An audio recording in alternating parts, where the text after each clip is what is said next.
It's Amy, your Gray Girlfriend, and welcome to the Gray Girlfriend's Guide to Life podcast. First, let me say that I'm so happy and grateful that you're here with me. Out of the more than 3 million podcasts available, you chose this one, so thank you.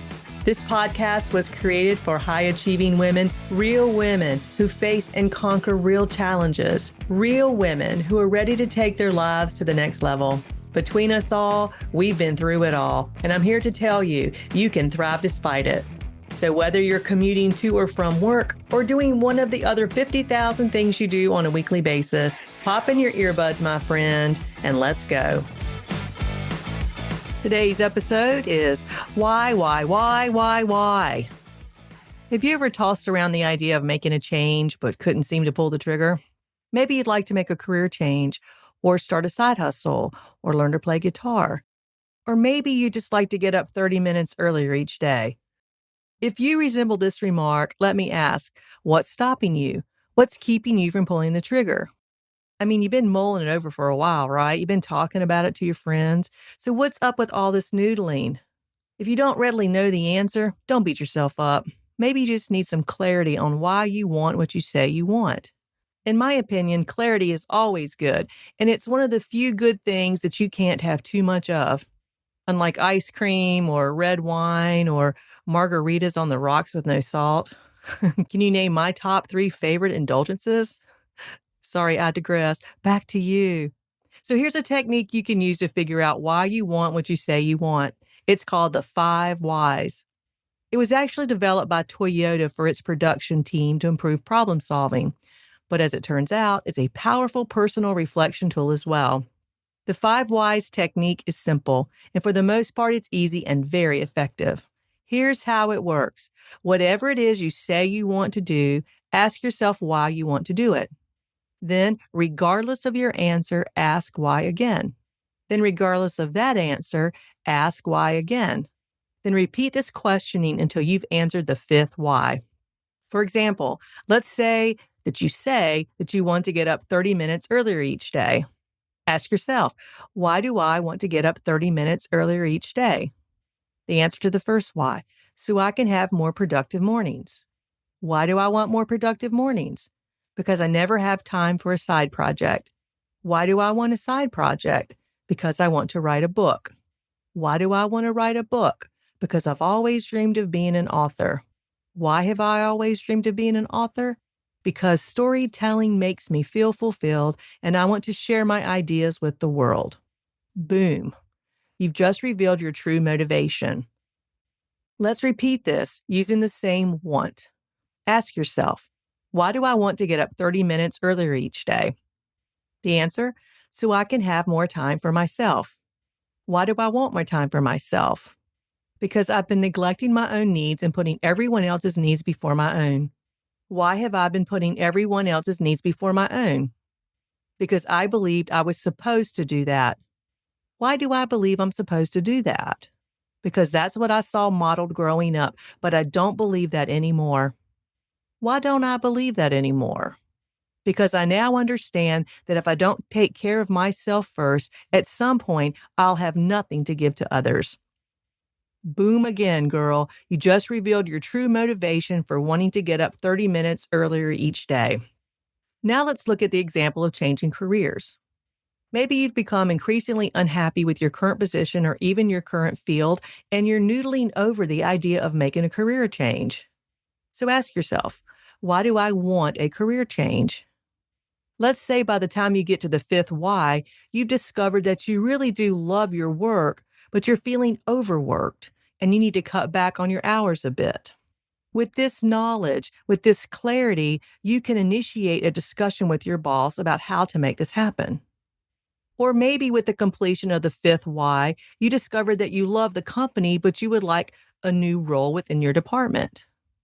Again, with this knowledge, with this clarity, you can take the next steps necessary to make this happen. Or maybe you've discovered that you do want to change careers because you chose the one you have in order to please your parents or to live up to cultural pressure. Regardless of the question, the 5 whys technique peels back the layers of your motivation to uncover the real reason you want what you say you want. You might be wondering, why 5 whys? Because I know that was one thing I wondered when I first heard of it. I mean, why not 4 or 6 or 7?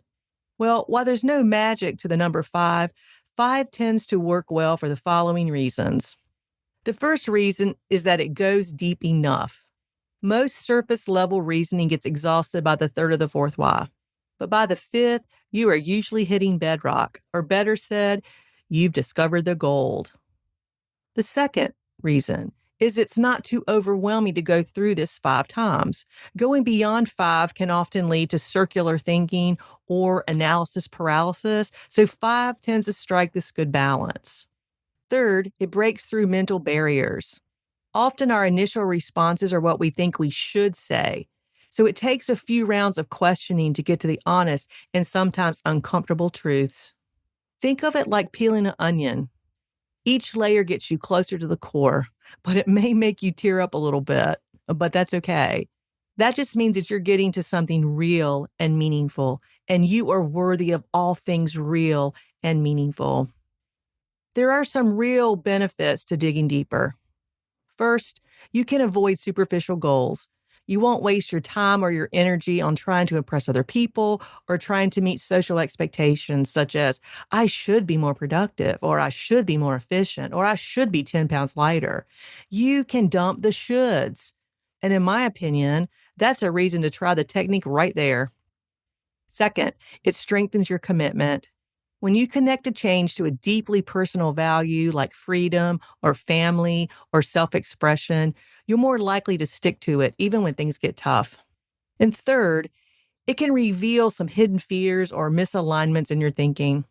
Sometimes the fifth why uncovers doubts, whether it's doubts about your abilities or doubts about your self worth.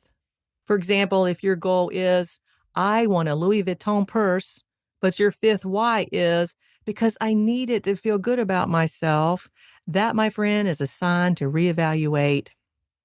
As with everything else in life, the 5 whys technique is not perfect. It is powerful, but it's not foolproof. There are some traps to watch out for, and here are 4 of them. You want to avoid the trap of confirmation bias. Don't look for answers that confirm what you already believe. Be open to surprises. You want to avoid the trap of circular reasoning. If you find yourself repeating the same why, try rephrasing the question or approaching it from a different angle. You also want to avoid the trap of being tempted to stopping too soon. Sometimes the 4th why can feel really profound and you might be tempted to stop there. But I encourage you to push through to the 5th. I mean, you might be surprised by what emerges. And you also want to avoid the trap of ignoring your emotional responses. Pay close attention to how each why makes you feel, because sometimes your emotional reaction is more telling than your verbal answer. So again, make sure you pay attention to how each why makes you feel.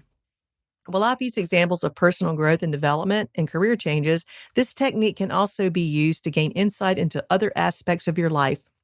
Maybe you want to improve your relationship with your spouse or your partner, or maybe you want to exercise more, or maybe you want to save more money. Whatever the case, grab a pen and a sheet of paper and ask yourself why 5 times. Allow yourself to be brutally honest without judgment. Allow yourself to be surprised. And if you're already on a journey of personal growth and development, the 5 whys technique can be combined with other self-reflection tools such as meditation or mindfulness practices. Oh, and just so you know, there is a ripple effect to using this technique on a regular basis. If you make the 5 whys a regular practice, don't be surprised if you find yourself making better decisions, because your choices will be more aligned with your true values and desires. And don't be surprised if you become increasingly aware, because you'll better understand your triggers and your fears, and you can then take steps to heal whatever created those triggers and fears. And don't be surprised if you become a better communicator, because being clear about your whys helps you better express your needs and your desires more effectively. And lastly, don't be surprised if you become more resilient, because when you're connected to your core motivations, you're better equipped to handle any setbacks and stay committed to your goals. The 5 whys isn't about overthinking. It's about clarity. And who couldn't use more of that? I'm wishing you peace and plenty of clarity. Until next time, this is Amy, your gray and clear girlfriend. Hey, it's Amy. Did you know that what we tell ourselves about ourselves impacts every decision we make? Every decision. So if you're feeling stuck in any aspect of your life, RTT can help. Want to know more? Go to amyblairlawson.com or click on the calendar link in the show notes to schedule your complimentary 30-minute consultation. Oh, one last thing. I can't forget the legal stuff. You know what I'm talking about. The language a lawyers write that I have to read to you. Well, here it goes. This podcast is for educational and entertainment purposes only. While I am a rapid transformational therapy practitioner, a certified divorce financial analyst, and a licensed investment advisor, this podcast is not intended as a substitute for a private session or a consultation. Got it? All right. Until next time, wishing you peace and plenty of all good things.